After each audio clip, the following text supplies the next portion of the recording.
This is Marketing Uncomplicated.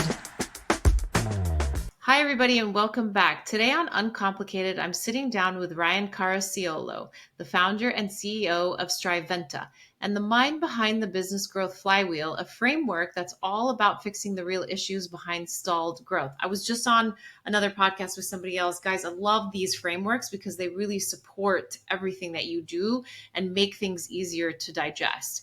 With over a decade of experience helping companies align marketing, sales, and retention systems, Ryan's built a reputation for cutting through the fluff and delivering business strategies that actually work. No hype, no vanity metrics, just smart foundational growth that scales.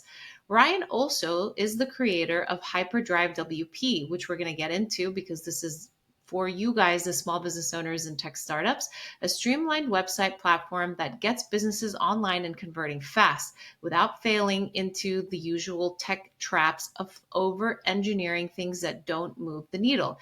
If you've ever wondered why your business isn't growing, even though you're doing all the right things, the conversion is going to uncomplicate a lot of things for you. Hi, welcome to the show. Thank you so much for joining. Yeah, thanks for having me. Appreciate that. So let's dive in a little bit and talk through a few things prior to digging into Hyperdrive WMP and some of all the great stuff that you're working on. You've talked a lot about fixing the foundation before scaling, and I love this because it's something that I tout all the time. What are the most common foundational gaps you see in small to mid-sized businesses? Yeah, great question, and I love covering the foundation as well. A lot of times people like to focus on the shiny objects, the shots down the field, so to speak, but not the blocking and tackling. And for us, website foundation is critical, even amidst a lot of the AI changes and everything of that nature come down the pipeline. The website foundation continues to be absolutely critical. Call tracking metrics. The ability to actually track where your calls are coming from and why, and then a trusted CRM. Those are the three foundational components that we like to harp on the most, at least to start. Because if you don't know, where your best customers are coming from, how are you going to ever know how to scale? So those are the three components that we always like to start with. I love that. A lot of the times people like I have a client that I was talking to the other day and she's like, I just got to get to market. And I was like, how do you know that your clients are going to be searching for the type of service that you offer from a Google Bingo. ad? And she was like, well, I just have to get out. And I was like, that's the whole mistake. And I really opened up her eyes in the sense of it's not just about getting to market and it's not just about spending money. It's really doing the work to find out who you're trying to reach to then connect your customer and your audience to the type of marketing that you're doing, because this is exactly why they think marketing doesn't work. And when I say they, the small businesses, and it just explodes in their face because there's a rush to get to market without having the understanding of what it actually is. And unfortunately, some of these companies, they don't do the foundational work and they are then asking the clients, well, who's your ideal customer profile? Not necessarily thinking the connection between what they're offering and the channel that they're utilizing that really isn't going to convert. And so both of them aren't going to win. Yeah, 100% agree. And, by way of just a really small, quick example, we were working with a highly niched company, right? A small business. They do all the fire inspections, right? For like huge buildings. Wow, And we lot built of a work. site. Yeah, we built a site for them, helped them build a brand. It was great. The foundation was set. And they said, okay, what are the next steps to grow? And I said, we have to interview your best customers. Like people will do a lot for a $30 Starbucks gift card. Or a $25 Starbucks gift card, right? And so when I was able to interview some of their engineers that they were targeting, like none of them were going to be on social media looking for the latest and greatest tech and engineering, right? These were engineers that inspected buildings all day, but they got together once a month in an engineering's meeting, right? Engineers meeting, and the 40 of them sat around a room and updated industry trends, etc. So I said, "Can our client just bring you lunch?" And they were lit up about it, right? So Yeah. again, it doesn't have to be complicated. That's why I love what you do and I love what you're promoting. You have to just uncomplicate it, focus on the people. Business will always be relationships. And if we don't understand your ideal customers first, how are you ever going to figure out how to grow and then even scale? Yep. Completely agree. Yeah. So what does the business growth flywheel actually look like in action? Because I love anything that's, templatized, something that folks can refer to, because I think it just really helps organize the systems, and I just love processes and systems. So I'm excited to dive into, how this simplifies decision making. Yeah, absolutely. And it was really predicated on the fact that we were getting a lot of requests for SEO work or local SEO work, content marketing ads. They're all tactical. And at the end of the day, if you're not looking to just grow a business, but to scale it, that requires a significant lift in content and process, both internally for your company and externally. And so no amount of SEO could, lift above certain website frameworks, for instance, that are ineffective and outdated. And so for us, we came out with the flywheel to help communicate to business owners, hey, we don't need to do all of this, but we have to be in partnership to where if we're not doing it, you're doing it. And these are the components that are going to make your business successful. And so that foundational process is typically 60 to 90 days. Rebuilding the website on a proper framework, setting up a CRM, going through call tracking, understanding your brand. That's the foundational work kind of in that center of the flywheel.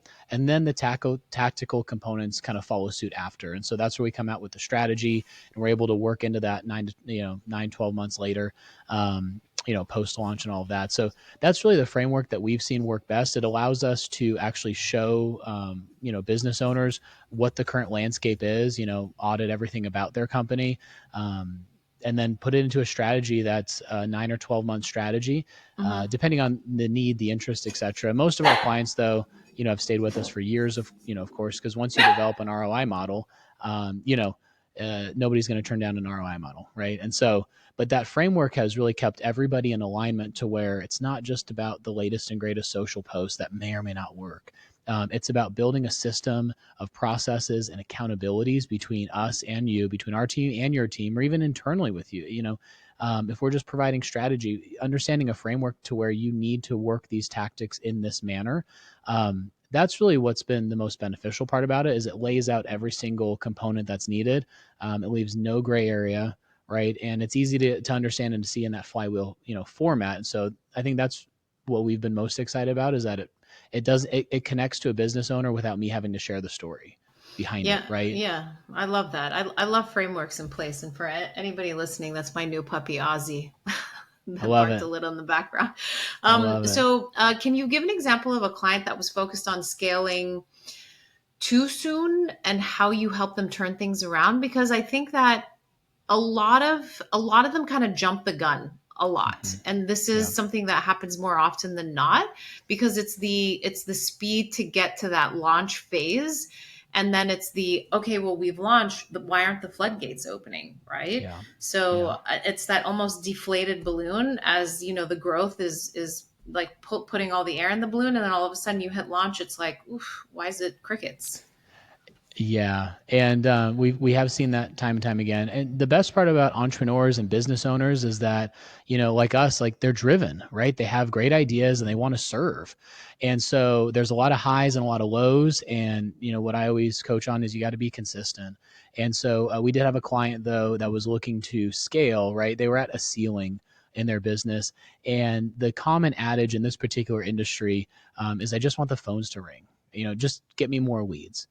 And our approach is always, I don't want to just flood the phones, right? Form fills, chats, like they need to be qualified. Otherwise, you're going to burn your sales team out.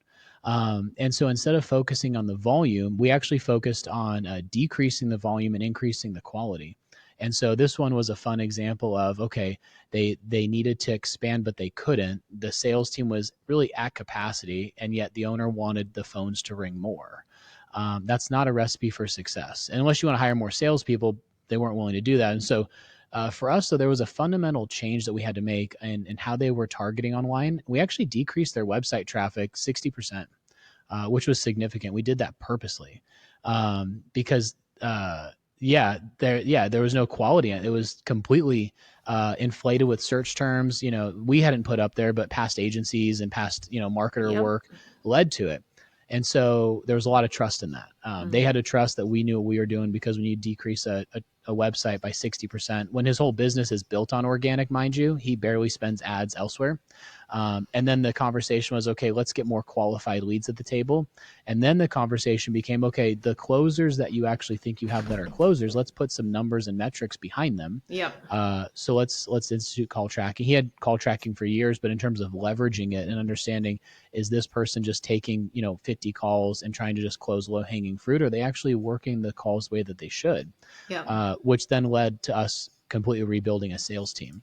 Yeah. So as you can imagine, the conversation from I want more business, I want more calls, to having to rebuild a website, having to decrease the amount of traffic there to be more qualified, and then to ultimately have the tough conversations that are needed of, if you have a sales team and you want to train them up the right way, you need to actually make sure they're the right fit for your company. And unfortunately, there was a bunch of sales team members that weren't, and had proven records of not being a good fit, right? This wasn't just like an overnight thing. Yeah. We're talking years of data. So when you want to talk about somebody that's trying to solve like complex problems, like business owners are usually in the thick of it. And it's, okay, where do I start? And I would say you got to start with, one play at a time. Yes, there's an overall thing that you got to fix, which is revenue. But you got to just take a sniper approach and do one thing at a time, the next best thing, and just keep working methodically there. So, yeah. So two things that you mentioned there in terms of, cutting back on traffic, because it's interesting how clients have a fear in terms of what that could entail, but it's really, it's nothing, because those numbers are fluff at that point, because it's not really giving you a conversion at the end of the day. So correct. Yeah. who are they trying to prove that they have X amount of traffic, and X amount of traffic that's bad traffic that's Yep. not converting? I would rather have 100 people coming to your website versus 6,000 coming to your website, and actually having 50% convert versus 3% convert, right? Yep.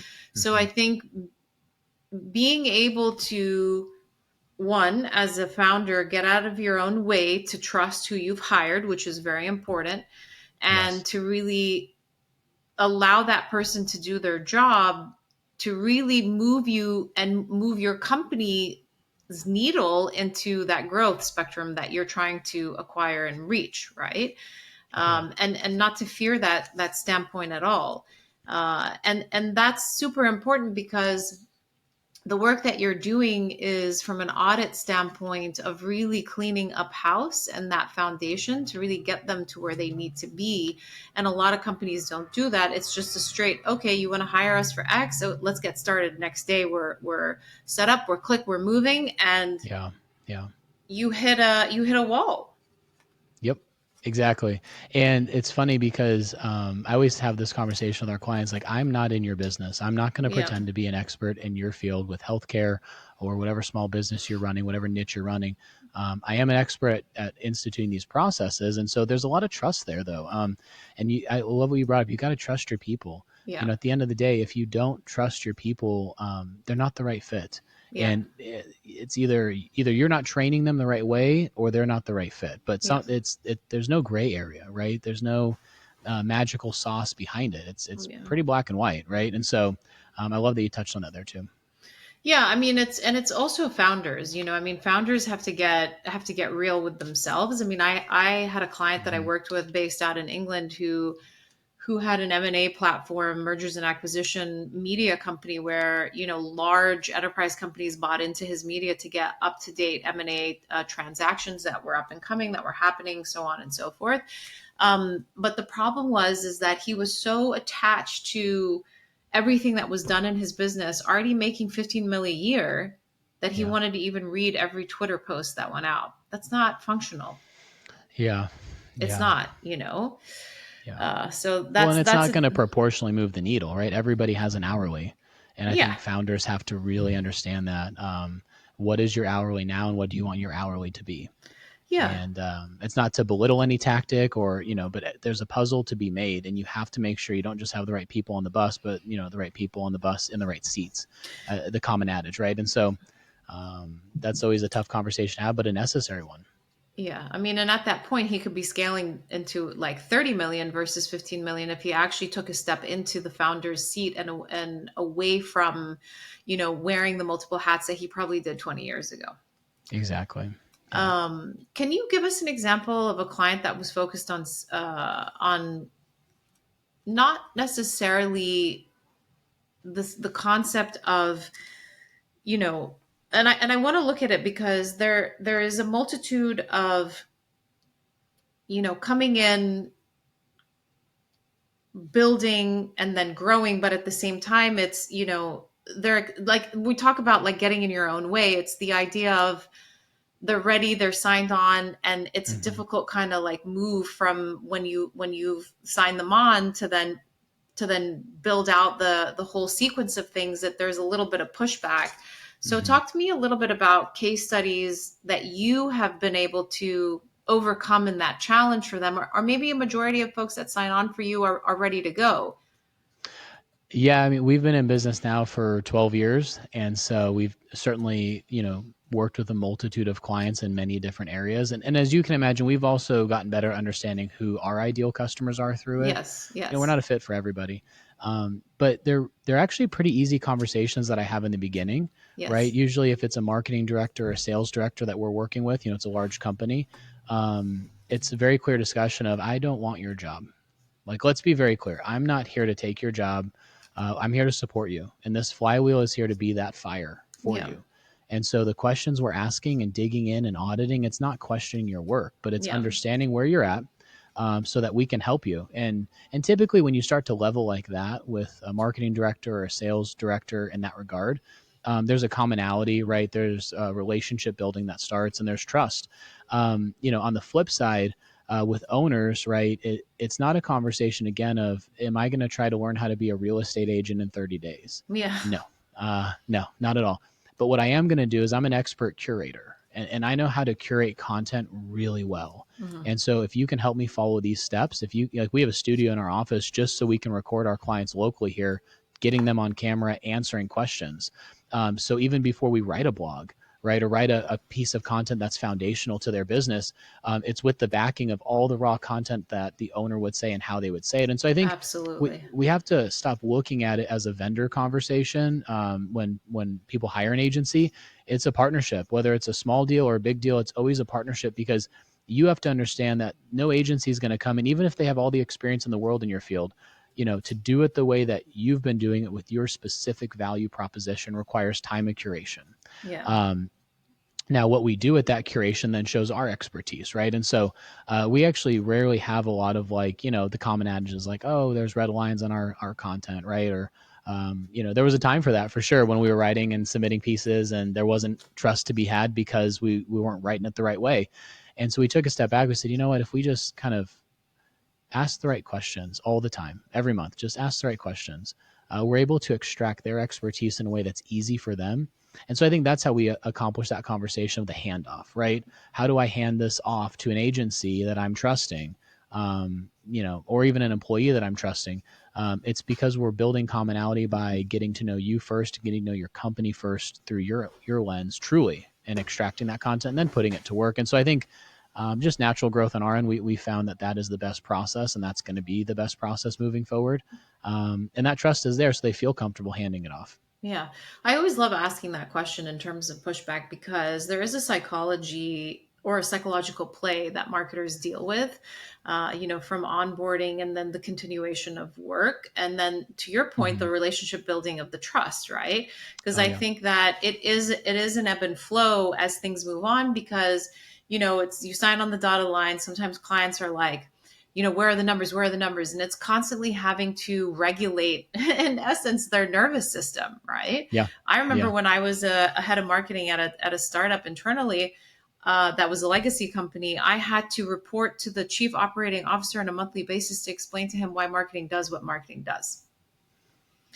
Because it is Wow. Yeah. really like, the Yep. concept of, a lot of people don't have this trust in marketing.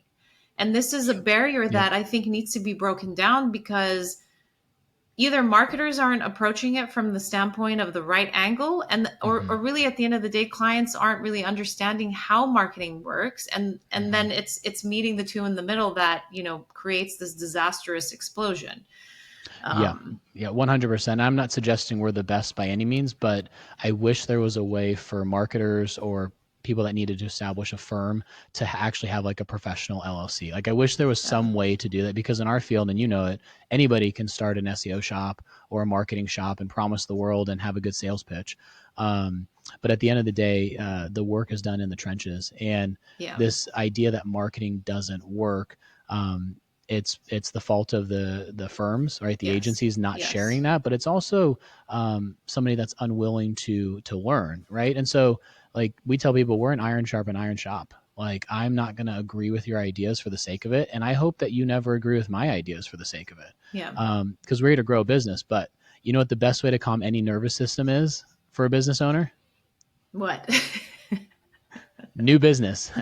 So Yeah. that's why we have that business growth agency pitch. I'm not a Yeah. marketing agency. I'm not a sales. We are a business growth agency, and that's strategic because Yeah. anyway, anytime you need to, so to speak, as you said, calm the nervous system or regulate it, new business does wonders, and, Yeah. and that's the North Star that we have to be connected to, and that's Yeah. why the CRM is so important. That's why call tracking is so important. It's we had a situation the other day where we had a client where receptionist answers phone calls for everything, right? And is kind of like the air traffic controller.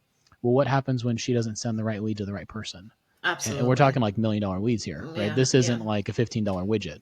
Yeah. And so now, the couple conversions we need a month to make the budget, more than pay for itself, is getting diverted by a person that has no idea, Yeah. right? Yeah. And so it's about like really understanding at a granular level how your company is operating, because nobody would have caught that if call tracking wasn't established, Mm-hmm. right? This wasn't on anybody's radar. And so I think being able to get into the details like that certainly help. But when you center it around actual customer acquisition, everybody wins, right? It's not just about leads or clicks. It's about true converted business, moving the revenue needle. Yeah, no, I love that. Let's actually, this was a good segue into simplifying systems without cutting corners. So, Yeah. what do people misunderstand about CRMs and sales systems that end up costing them money and time, really?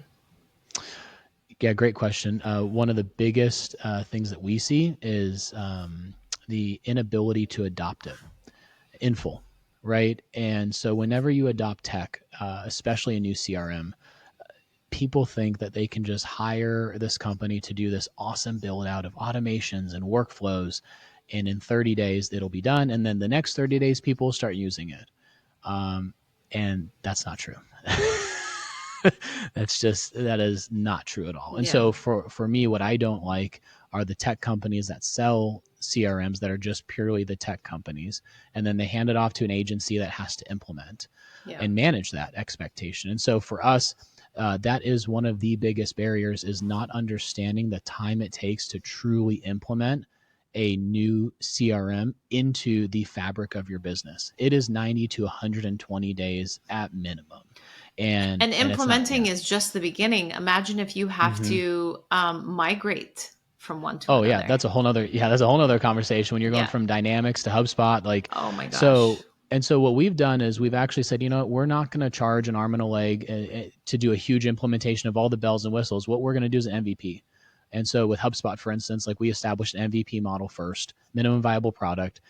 We get the major stakeholders at the table in the first 30 days, getting them to actually work it, ask questions, make them comfortable, and then it flows from there, right? And so that's where like iterating, failing forward, so to speak, is so powerful in this world, where you have all these ancillary sources, like even original source data. You could have somebody has a billboard out there that forgets that they had a billboard out there with a number on it, and Mm. it's it's like one of those things where there's grandfathered things that companies have and do, and new tech that they want to adopt. And so if I could speak to that one point, it's really understanding the depth of a CRM, not just buying it, like not even just adopting like a cheap and easy one. Like I've seen a lot of small businesses just adopt a cheap and easy one like Zoho or Pipedrive, and they're not bad. Yeah. um, but tech has become so approachable that there's an assumption that it doesn't take a lot to use it. And the reality is that we're so embedded in our habits. We're so ingrained in, are we on Google Suite or Microsoft, or are we using a Pixel phone or an iPhone?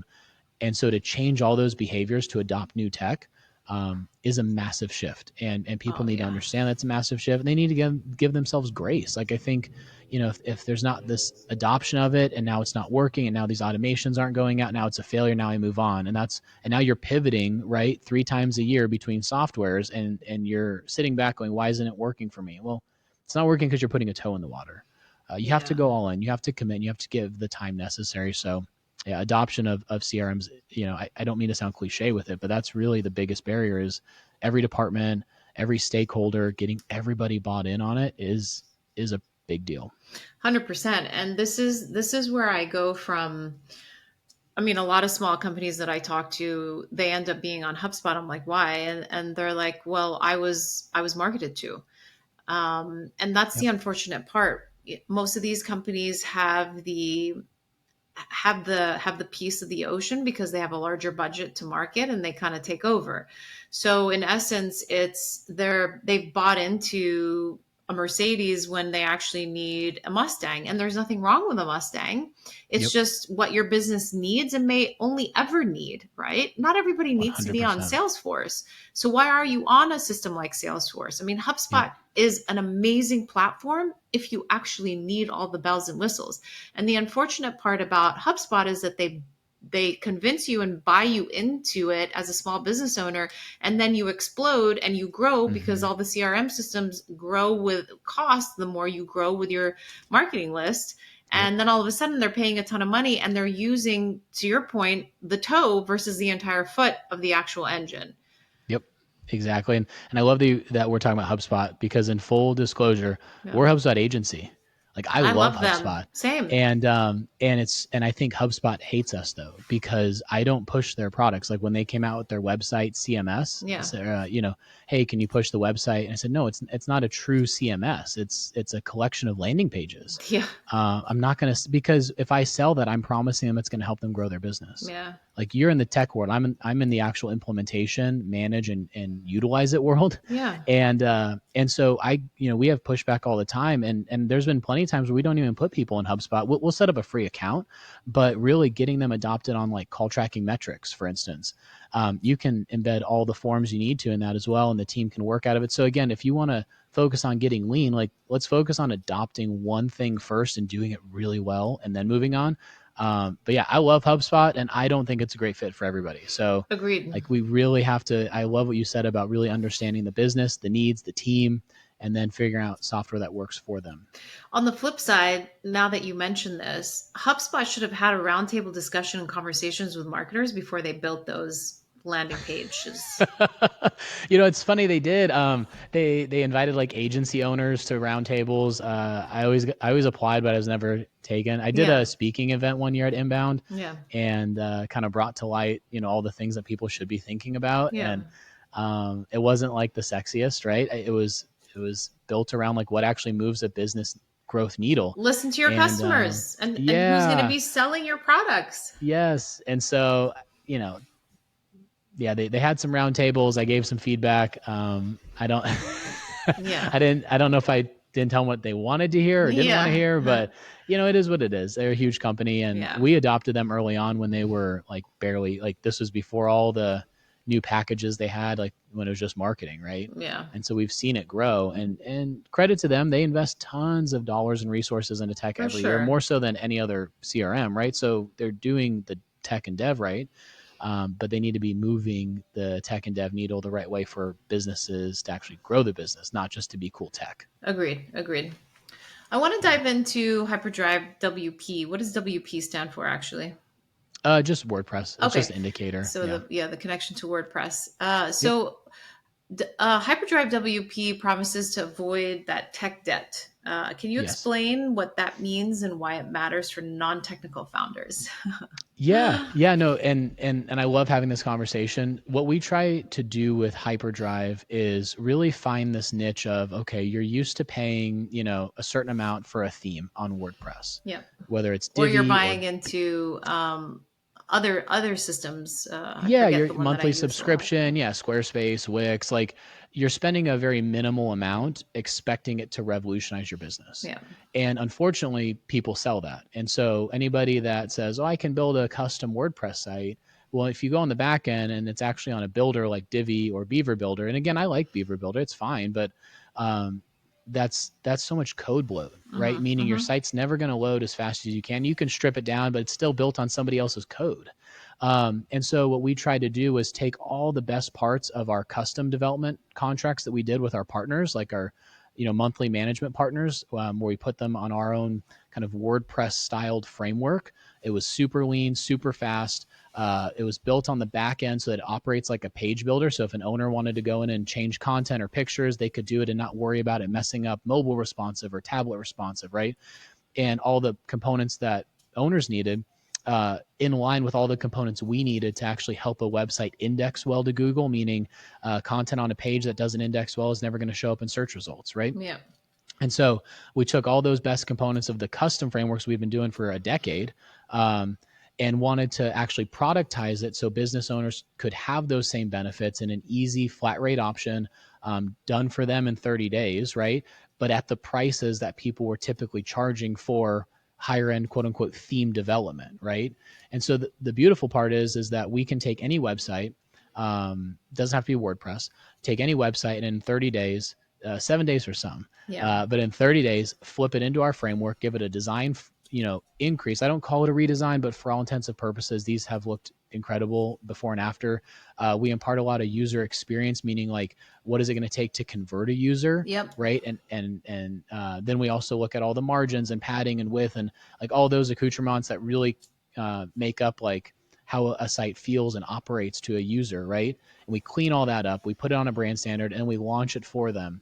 And so the best part is it's built, it's based on the size of the current site. And we've only done lateral transfers with it for testing, meaning current URLs, current content, current brands, and we laterally transfer it over. And even in just those lateral transfers, we haven't even done any future optimization. We actually get a 10 to 15% increase in index keywords. Not ranking first page, but index keywords, meaning it's reporting way better to Google and already on a better path than ever has. And so like for us, that's really, we've used it for the last 2 years internally. And Yeah. in the last 2 months now, we've really gone to market with it. And owners are reporting back like, hey, I'm getting more conversions than I That's ever have. awesome. And so that's why I'm excited about it is I feel like we have finally cracked the nugget, so to speak, on how do I help a small business, a medium-sized business, or even an enterprise with something foundational that they're going to need. And it's Yeah. theirs to own, right? Yeah. This isn't like a subscription they pay us. It's a one-time implementation fee. It's theirs to own. And finally, business owners can, take all those beautiful things that they invest in their brick and mortars and actually feel like they're doing that on their website now. Yep, yep. I love that. And I love that you mentioned like how business owners can take what they own because a lot of the times when other marketers are helping set up clients, they have a tendency to set up their websites on other systems where even if they divorce, they're Yes. kind of tied to them. And that is a big no-no in my book as a Yep. marketer. You need to allow that client to basically own everything Yep. so that if they stop working with you, there isn't a hold to you. 100%. And marketers have totally discombobulated the waters and that the ones that actually sell that model, Yeah. they try to retain stickiness in a client by way of force. It doesn't make sense. Really, it doesn't. If you want to retain stickiness in a client, help them grow their business and talk about rev share Yeah. agreements. Yeah. Like if you really think you're great at what you do and you can grow a business, Yeah. then start working on rev share agreements where they trust you with a percentage of profits. Yeah. Right. Like and put your money where your mouth is, right? But to just have stickiness on a $50 subscription or $100 subscription, and What's that going to do for yeah, you or for them? it's I mean, it's not, and we've always built it around clients. Like even for our partners, like everything's been built around them, and we've learned like we've helped a client grow, and then they got bought out by a competitor, and we're so happy that they got bought out because they were happy, they wanted to exit, yeah. but then we lost a client. Yeah. So it was like a crazy world, right? And he's, Lance is texting me pictures of him fishing for the next year around the nation, Oh my which is great. gosh. I loved it. I Yeah. still didn't get a fish from him, so I need to talk to Lance about that. But anyway, I was so super happy for him, right? And so that's when the idea came. Okay, if we really think we can help companies scale and exit, then let's take down our fees for partners and let's actually get some rev share on the back end, and let's go about it that way. But for Yeah. small business owners, now we actually have a product that they can just own themselves, right? Yeah. And I'm not gonna, I hate the conversation of having them be behest to us for some nominal arrangement that doesn't change our life and doesn't change their life, and it's their business. Agreed. Like let them own it. Right. Yeah. And so, Agreed. and that's what I love about WordPress is it's open framework. And so most people follow those community guidelines, that allow for that, but it's not, Yeah, it's I not love always the case. So WordPress. I always take my clients off yeah, whatever they're on, and I put them on WordPress. yeah, I love There's it. often tension between speed and quality to get to market. How do you Yeah, balance shipping fast with building something solid? man, that's a great question. That's a great question, right? Because there's that You kind old, of already solved it with Hyperdrive, but yeah, and I think that's what we had been trying to solve for years. Is there yeah, was always that adage you can have it fast, cheap, or good. You can yeah, only pick two. yeah, And I said, screw that. I don't like that adage because you can do it well. You just have to do it in chunks. And yeah. so I think that's what we've really come down to is, like on that website example, instead of taking 120 days and rebuilding the site and checking all those boxes, let's check all those boxes in quality first, and then let's continue to grow it over time. Because a website is, living and breathing over time. It's never a static resource. Yeah. And if you look at it as a static resource, you got to rethink that first because a website has to be growing over time. And so I think that's what we've tried to accomplish with Hyperdrive is that conversation. But yeah, that's always been a pain point is how do you get something, fast, great. And, and again, in a conversation around a website, like great design elements versus site speed. I think that's a conversation too, right? Like people want to have these incredible videos and images and all these things. And you can do that well, but you have to keep site speed in mind because no user is going to wait 3 seconds for your beautiful video to load. Right. 100%. And so like, I think that's what it boils down to is just having those expectation conversations. And I mean, if it was up to Google, I think every site would be like a, white page with Times New Roman on it. Right. And no images. Like if it, I don't know, Google's moving into imagery now, especially with Yeah, AI and all that. yeah, But originally like their ranking algorithms were like, hey, the site needs to load as fast as possible. You need to get content as fast as possible to yeah, users. yeah, And so I think again, it's understanding and having those conversations around expectations. If you want to grow your business, like I love that you want to have a slider on the homepage that slides. The homepage slider that's like yes, 5 yes, deep, yeah, but nobody's going to wait 3 seconds, yeah, right? So you have to be able to deliver the information that your customer wants fast, but in a way that reflects your brand. yeah. Yeah. Totally. I mean, that Nielsen's you have 3 seconds to catch somebody's attention span hasn't changed for years. And Yeah. I always like to say, the concept of if you sell bikes, tell people you sell bikes. Don't tell them you sell the wind that's Yes. going to blow through their air because nobody cares, right? Yes. And I think I people try love and that. beat a dead horse as to come up with this Yeah. magnificent headline. And then it's like, well, what in the actual heck does that even mean, right? Yep. Oh yeah. Yep, exactly. And people, we have that joke around the office, my business partner and I, they want the steak. They don't want the sizzle. Yeah. You can't eat the sizzle. Yeah. Like you can smell it coming to the table, but you still can't eat it. Like, Yeah. and so what is it that you do? And to be very clear and concise. The other part that I love that you hit on the clear and concise, like tell people, What you what do, you what you do, do, what you sell. um, is guess who else wants to know that? Google, Mm-hmm. right? And so often there's like missed opportunities on the homepage at the very top in the header, H1, H2 headers, because people try to get too cute with phrases. And I was in sales before marketing, so I get it. Like you have to have something as a hook. Yeah. But within that hook, you still have to tell Google what it is that you do. Yeah. And you have to tell your customers what it is that you do. So when you can put that puzzle together, that's where the magic happens. Yeah, absolutely. Absolutely. I love it. I still want to know about the air that's blowing through my hair, but I still want to know if that bike's going to be able to get me from point A to point B. Exactly. Yeah. And you can have the air in your hair. Maybe that's the background image, right? Yeah, But the for content, the sure. text coming Yeah. at you is we sell bikes and they're great. Yeah. I agree. You've said marketing should support the whole business, not just look good, and I love this, and I want to dig into it. What does that shift look like in execution? Yeah, great question. So for us, content is everywhere, and Yeah, marketing is predicated on great content. And we classify content as written, visual, everything, right? And so when you take a look at your employee handbooks, that's content, that's internal. When you take a look at your sales team, what they're pitching, that's content. When you yeah, take a look at your marketing, that's content. And so for us, I would define more marketing's foundation as content foundation first. And so when you look at it through that lens, then you apply it to the whole company and you get to have conversations that are beautiful. It's not marketing versus sales. It's marketing with sales. It's not sales versus service. It's what are you selling and can we do that? yeah, Right. yeah, And so I think that's where we can align is through those content conversations. And that's what I mean is, everything has to be holistic. I can't market something that somebody's going to sell only to get a 1-star review. Like, you can't do something for all for naught, right? Yeah.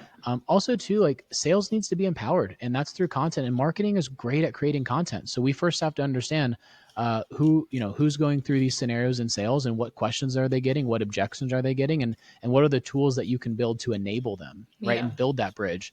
On the flip side, then when you have data points, like, marketing is great at tracking KPIs, like Yeah. call tracking, like I mentioned.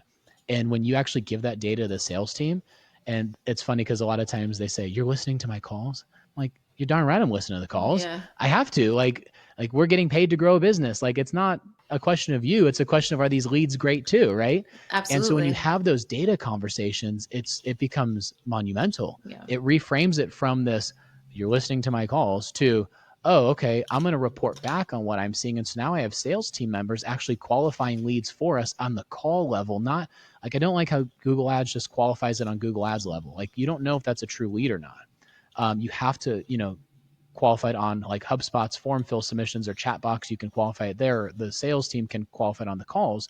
And when you can get that feedback as a marketer, it's monumental, right? Yeah. And so when you establish that flow, that ebb and flow of, hey guys, this is marketing with sales and sales with service, and we're all in this together, and we're going to do it through content and data. It establishes a really unique baseline that most companies, don't have when we Yeah. initially come on board with, Yeah. and then they do, and it's tough. It's not overnight. Like, I'm presenting it here like it happens in a week, right? No, it takes months, but you got to move that needle together, and through content and data, you do that. I love that you keep bringing up the synergy between marketing sales and sales and marketing, because some companies still have the two departments separated, and that's a detriment to any business. Yes. And so, thank you for continuing to parse that synergy together, because it's super important. And I don't think sometimes business owners understand the delicacy of the Yeah. relationship between the two. Yeah. Um, how should founders think about brand versus website versus sales process? It's in essence, what needs to come first, or can they be Mhm. built in parallel? Yeah. Great question. I love your questions, by the way. They're no, they dig into the core. Yeah. They get past the shiny object syndrome. They dig into the core.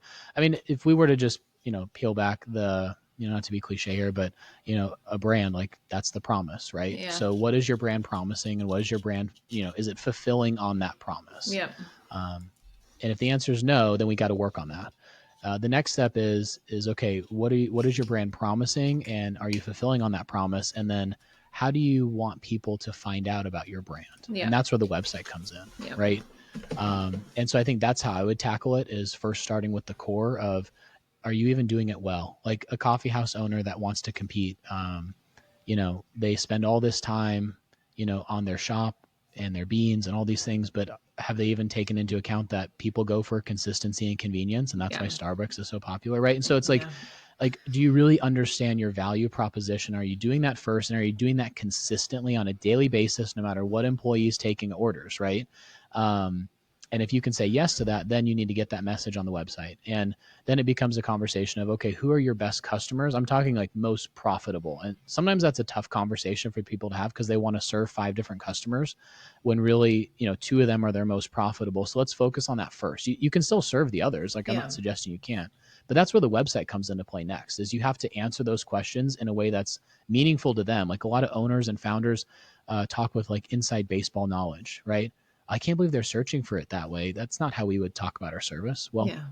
but that's how they know your service. Like, you're used to inside baseball knowledge where you've been in the industry for 20 years.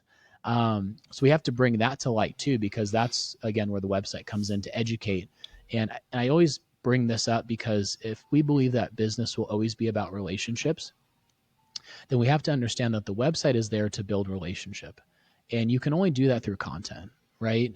On a website, whether it's video, photo, text. That's where the trust building begins for somebody that knows nothing about your business. Yeah. It's different when you and I can meet in a coffee house and shake hands and, build the relationship there and understand what that looks like. But for somebody that's online where you don't have that opportunity, the only opportunity you have is through content. Agreed. And so that's what the website has to accomplish is, am I building trust with people that know nothing about my business with the brand promise that we're promising Yeah. and delivering on? No, And I so, completely agree. yeah, Yeah. yeah. Super important. Super, super, super important. What do you say to business owners who are feeling overwhelmed by marketing advice and not sure where to focus, which is a lot of the case? Yeah, I would first tell them that's normal. Yeah. You're not alone. And I'm not saying that to pander. I'm like, you didn't go into marketing. I mean, you didn't go start your business because like you thought, hey, I love my business and I love marketing more, Yeah. right? like every people went into business because they had a great idea or they thought they could serve in a certain way, or they're passionate about something that they're great at. Nobody's passionate about something that they're terrible at, so you have to be great at it. But to the owner that is overwhelmed with marketing, um, you got to find the right team. You got to find the right person that you can trust. And then you have to trust and you have to do it. And even if it fails in 6 months, you have to learn from it. But you can't just hand the keys off and think and pray that some magical fairy dust is going to appear and customers are working through your doors, right? Yeah. So I would say, like, when you're looking at marketing, focus on what makes your service great first, focus on who you serve best, and then make sure those two principles are reflected in your website. Don't over adopt things, right? Don't put toes in the water on every social platform, on the face of the earth. Focus on, are those best customers on Facebook or on the Instagram or Twitter? I mean, X, sorry. Yeah. Shows now I'm dating myself. Or TikTok, right? And focus on that one platform and crush it. And Yeah. don't divert until you crush it completely and then move on to the next platform. And I think that's where most owners get overwhelmed is there's, 10 Oh, I have different to be things in the everywhere and room. anywhere. Exactly. And it's Yeah. like, you don't. You have to focus on what's going to move the needle best for your business in 6 months, in 12 months, in 2 years, 5 years, and what are going to be the steps to get there. And Yeah. so I think, though, a lot of times people are overwhelmed in this, and maybe I'm speaking too much off the cuff, but because they're not consistent. They wake up one morning, they feel great about the business. Hey, we just had 20 new customers come through the door today, and the phones aren't ringing tomorrow. Um, and then they divert plans. They don't stick to the game plan and they're not consistent. And so Yeah. then it becomes overwhelming because you're not consistent. And that's the one thing that separates, one of many things that separate good to great is consistent execution. And so I would say if you want to avoid being overwhelmed, execute consistently and don't question it, right? Focus on that one thing. And so, but it's okay to be overwhelmed. Like, we get overwhelmed in our business and that's okay. Uh, but it's just a matter of taking a step back and saying, okay, what's the next best thing that I can do? And how do I not put another toe in the water before I master what I'm doing now? Yeah. Yeah. Truly. Absolutely. Ryan, this has been unbelievable and such really in depth and great information in terms of guidance. So I really appreciate that. I want to list all of your details below so folks can find you and really dig into it, and really uncover. So I before we let you go, I do want to Oh yeah, ask you a couple of questions that, sure. Let's fireside do it. questions and whatever comes to mind, just, respond and we'll take it from there. So I love it. Let's do it. what's one belief about growth that you used to hold but had to unlearn the hard way? Oh man. Um, Putting a toe in the water. I thought I could tackle it all. I thought I could help a client tackle it all. And if we can just be everywhere all the time, this is like early days, right? We're Yeah. talking startup days. And this was before all the noise and all the chatter on every platform. And so there wasn't as many, right? But being able to single focus and make that profitable first and then stack on Yeah. that kind of evergreen process was a growing process. But early on, day one of StriVenta on my IKEA table next to the room in my garage, if you asked me like what I thought about growing a business then versus now, yeah, early on I thought I could do it all. I thought we could tackle it all, and I was the optimist entrepreneur, which is a terrible combo sometimes if I don't have somebody balancing me out, right? Yeah. But yeah, that's versus now where everything's got to be very methodical. It's not sexy, but let's just focus on the next right thing. So yeah, Agreed. Agreed. If you could only work with a founder on one part of their business, what would it be and why?